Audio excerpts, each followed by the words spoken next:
Bismillahirrahmanirrahim. Assalamualaikum warahmatullahi wabarakatuh. Baiklah, pada video kali ini kita akan membahas sedikit tentang gangguan berbahasa. Nah, sebelum kita mengetahui daripada gangguan berbahasa tersebut, kita harus mengetahui apa sih yang dimaksud dengan gangguan berbahasa. Nah, gangguan berbahasa adalah sebuah kondisi di mana seseorang mengalami kesulitan dalam penggunaan atau pemahaman bahasa yang bisa meliputi kesulitan dalam berbicara, menulis, membaca, atau memahami bahasa secara umum. Nah, gangguan berbahasa terdiri dari 4 jenis. Yang pertama, ada gangguan berbahasa secara biologis. Gangguan berbahasa secara biologis itu biasanya disebabkan oleh adanya kerusakan atau gangguan pada bagian otak yang mengatur bahasa. Nah, bisa kita contohkan seperti ada yang namanya apasia. Nah, apasia ini biasanya terjadi setelah cedera ataupun setelah terjadinya cedera otak atau stroke dan menyebabkan kesulitan dalam memahami atau menghasilkan kata-kata.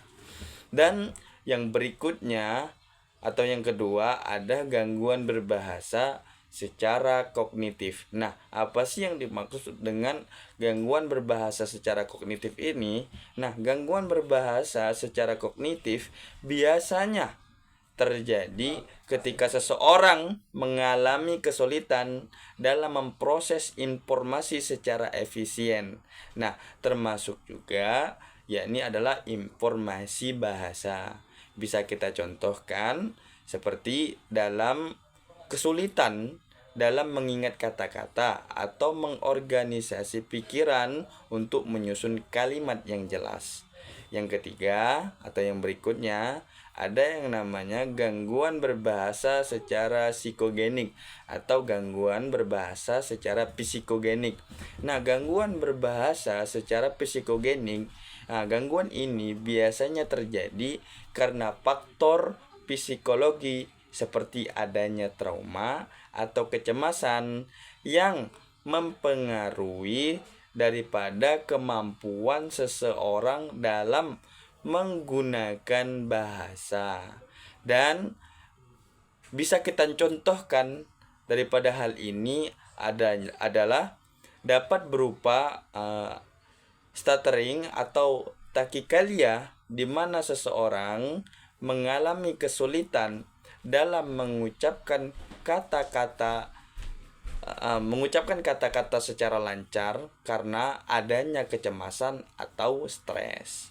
Dan yang terakhir yakni adalah gangguan berbahasa secara linguistik. Nah, apa sih daripada gangguan berbahasa secara linguistik tersebut?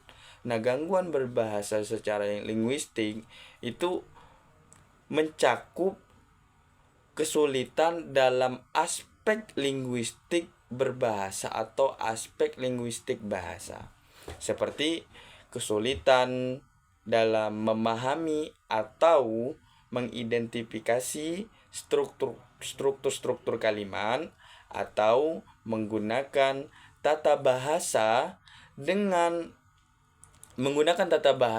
benar. Nah, dalam hal ini kita bisa berikan contoh adalah contohnya kalau bisa kita berikan contoh yakni kesulitan dalam mengenali jenis kata seperti kata benda atau kata kerja. Nah, atau kesulitan dalam memahami kalimat yang kompleks. Nah, mungkin teman-teman sekalian itu adalah pembahasan sedikit daripada gangguan berbahasa. Mungkin daripada video ini bisa membuka wawasan kita tentang apa sih yang dimaksud dengan gangguan berbahasa dan apapun jenisnya. Nah, mungkin itulah yang bisa saya sampaikan. Lebih dan kurang saya mohon maaf kepada Allah Subhanahu wa taala. Wabillahi taufiq wal hidayah. Assalamualaikum warahmatullahi wabarakatuh.